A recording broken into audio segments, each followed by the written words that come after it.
Querido, a gente recebeu o Flavinho Gomes aqui há um tempo atrás e Ele foi lá também. ele falou aqui pra gente que diante das dificuldades desse governo, por todas essas razões que você citou, e também pelo fato de ter substituído o governo bolsonarista, né, do Jair, esse Lula 3 seria, na opinião dele, o melhor governo Lula. Você compactua com isso? Qual que é a tua visão?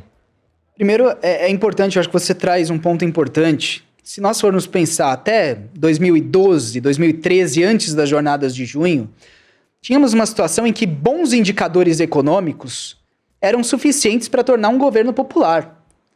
Vamos lembrar aqui da popularidade do presidente Lula nos seus 2 mandatos, da popularidade da presidenta Dilma Rousseff no seu primeiro mandato. Eram níveis altíssimos de aprovação popular. Algo que nós não vimos no governo Temer, não vimos no governo Bolsonaro, não vimos no governo Lula 3 e provavelmente jamais veremos. Porque nessa, como diz o ministro Gilmar Mendes, nesta quadra histórica em que vivemos, não bastam bons indicadores econômicos para tornar um governo popular. E o Brasil, o governo Lula atual, tem bons indicadores econômicos a mostrar. Crescimento econômico forte, falamos de 3,4% em 2023. Para os padrões recentes brasileiros, é um crescimento forte. Falamos de um nível de desemprego muito baixo, inclusive em termos históricos. Falamos da retomada de programas sociais importantes, de uma inflação que aparece fora da meta, mas não é exatamente uma inflação fora de controle, como o Brasil já viveu. E fica essa sensação de um mal-estar na sociedade, de uma desaprovação muito maior que a aprovação, e as pesquisas mostram isso. E, de fato, é este o recorte neste momento. Porque existem muitos outros fatores, que não fatores econômicos, que tornam um governo popular ou não. E a sociedade está tão profundamente dividida que é basicamente impossível imaginar que um governo tenha 60%, 65%, 70% de aprovação popular, como tiveram governos anteriores do PT, mesmo em contextos políticos difíceis. Quando o Supremo Tribunal Federal julgou, por exemplo, a ação penal 470, que ficou conhecida como mensalão, no período de 2012, a presidenta Dilma tinha uma avaliação popular estratosférica. Isso não abalou a popularidade da presidenta Dilma. O presidente Lula passou por dificuldades políticas no seu primeiro mandato e conseguiu ser reeleito de forma retumbante em 2006. O cenário econômico era muito mais importante para a formação da opinião da sociedade do que é hoje. O que é hoje, hein? Se não é cenário econômico, é o que define, cara, esse equilíbrio? O que define a popularidade de um presidente? Como que a população olha hoje para o Brasil e resolve o que ela quer? Se não é mais com base no seu poder de compra, se não é mais com base se o seu filho tá trabalhando ou não. No que se baseia, então, a aprovação política de alguém, se não é o cenário econômico? Acho que essa é uma pergunta que demanda várias respostas, e uma delas é o processo de a emergência das redes sociais como um instrumento tão importante para mensurar a qualidade de um governo, ou de um presidente, ou de um deputado, ou de um senador. Mas esse é um processo que os Estados Unidos viveram no ano passado.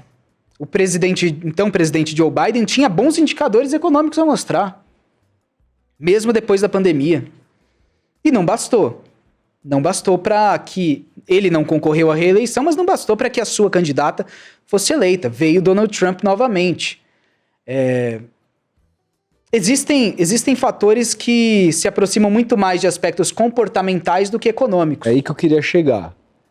Temos, por exemplo, a emergência das igrejas evangélicas como um ator decisivo no rumo da política brasileira, e não é possível negar isso.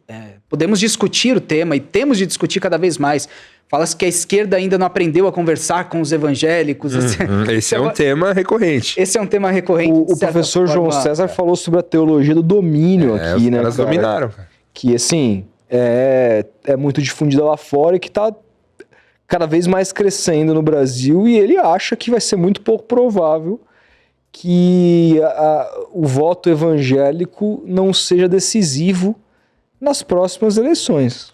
Será cada vez mais decisivo. E o presidente Lula, embora não tenha sido o candidato majoritário desse segmento do eleitorado em 2022, conquistou muitos votos, por exemplo, de mulheres evangélicas que, embora profundamente conservadoras nos costumes, abominavam o discurso violento de Bolsonaro. O discurso de exaltação às armas, por exemplo, porque sabem da realidade. Que vivem, né? Que vivem, exatamente. Da realidade do armamento desenfreado no Brasil. Sabem quem são as vítimas desse movimento. Então, é importante discutir tudo isso, é importante discutir e admitir também, e a partir disso promover uma reflexão de que a República, a Terceira República Brasileira, não conseguiu entregar muitas das coisas que o eleitorado esperava que ela entregasse. Falei aqui há pouco sobre o nível de desemprego muito baixo, historicamente. Mas é preciso entender que a qualidade do emprego não acompanha sempre essa boa notícia no indicador macro do nível de desemprego. É importante entender isso. Porque também hoje temos muitos subempregos, como na uberização da sociedade. Perfeitamente. É importante entender que isso tem uma relação direta com o crescimento das igrejas evangélicas, da teoria da prosperidade.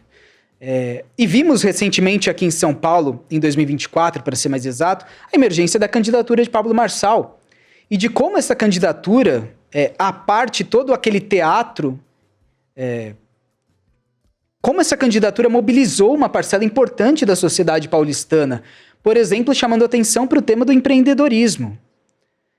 E é verdade que boa parte da esquerda brasileira ficou parada no tempo e não acompanhou essa tendência de parte importante da sociedade brasileira de negar o emprego tradicional, o emprego CLT, e abraçar essa ideia de prosperidade.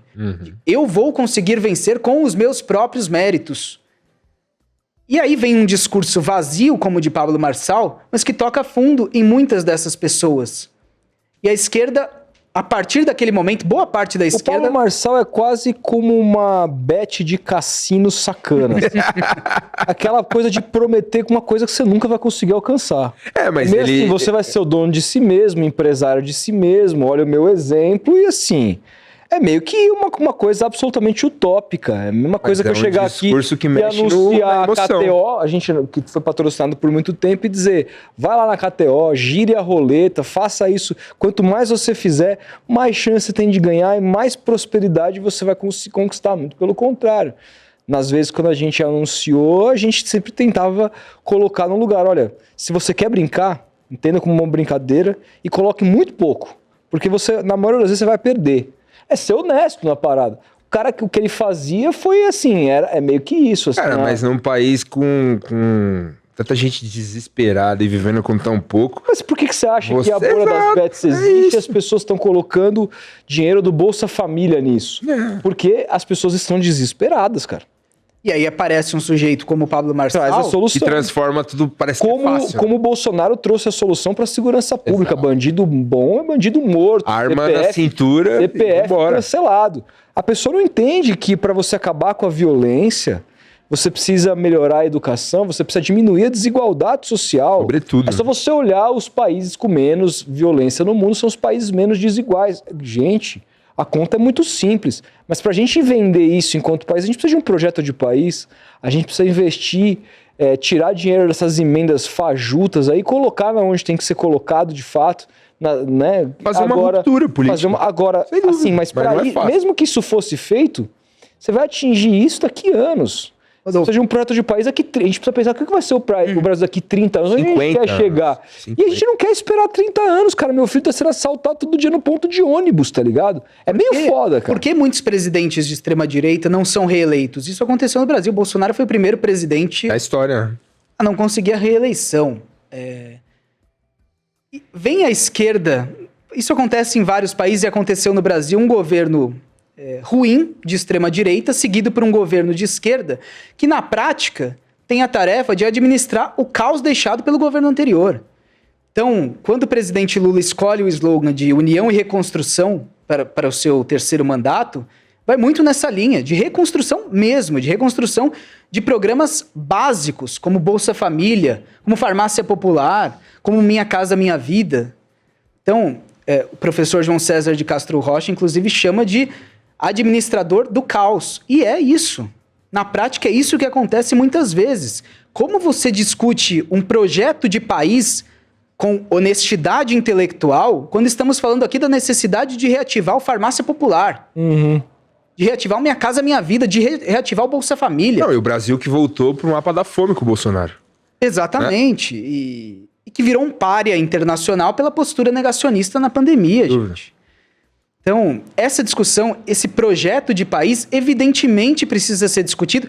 Inclusive, esse era o nome do nosso painel de eventos de Carta Capital no ano passado, para a comemoração dos nossos 30 anos. Um projeto de Brasil. Discutir um projeto para o país. Sobre tantos aspectos importantes. E nós estamos falando aqui de, por exemplo, um Congresso Nacional que controla mais de 50 bilhões de reais do orçamento, com emendas parlamentares. E que quando surge a necessidade de apertar as contas e descobrir como é possível ampliar a arrecadação para atingir uma meta fiscal que o Congresso Nacional cobra que o governo atinja, sem cortar na própria carne de deputados e senadores. Ninguém está disposto a abrir mão do seu próprio poder. É sempre apontar para o outro. Mas veja se há uma discussão séria sobre cortar radicalmente o valor das emendas parlamentares ou ao menos das emendas impositivas obrigatórias para ajudar o governo federal a cumprir uma meta fiscal. Você acha que é necessário, igual eu falei de ruptura, num campo meio utópico assim, mas cara, diante de tudo isso que você falou da atuação do Congresso, 50 bi, caramba, os caras não querendo abrir mão de privilégio, para as pessoas entenderem, é possível tirar numa administração de país, é possível tirar o poder do Congresso com uma reforma política, com alguma coisa nesse sentido? Reforma política que teria que ser aprovada pelo próprio Congresso. Isso é loucura. Cara, aí é foda. Porque, cara, é o grande câncer do Brasil, é o Congresso, cara. Ele precisa votar contra ele mesmo, entendeu? Esse é o grande problema. novo, Mas aí precisa de uma reforma política. Mas quem vai votar na reforma política? Se o sistema é presidencialista, tem que passar por lá. Cara. Vamos nós estamos mais perto do parlamentarismo do que dessa reforma política. É mesmo. O Brasil está perto de um semipresidencialismo, de aumentar o poder do Congresso Nacional. Meu Deus, cara. E, de novo, nós caímos naquele assunto da judicialização da política, porque, de novo, esse assunto das emendas parlamentares está no Supremo Tribunal Federal. O ministro Flávio Dino virou um dos grandes inimigos de boa parte do Congresso Nacional porque ele decidiu que era necessário moralizar ao menos o pagamento das emendas. E já existe uma ação nas mãos do ministro Flávio Dino questionando a obrigatoriedade das emendas. Isso já é uma bomba no Congresso Nacional antes de qualquer decisão dele. Existe uma ação do PSOL no Supremo questionando a obrigatoriedade das emendas. É possível que o ministro Flávio Dino emita uma decisão sobre isso. E veremos um grande movimento, mais uma vez, de reação ao Supremo. E, de novo, não deveria ser o papel do Supremo, entre aspas, legislar ou decidir sobre isso. Mas o Congresso Nacional não o fará. E há um orçamento cada vez mais sufocado pelo Congresso. Uma das atribuições do Poder Executivo é executar o orçamento aprovado pelo Congresso. O orçamento que é cada vez menos do Poder Executivo e cada vez mais sob controle de deputados e senadores.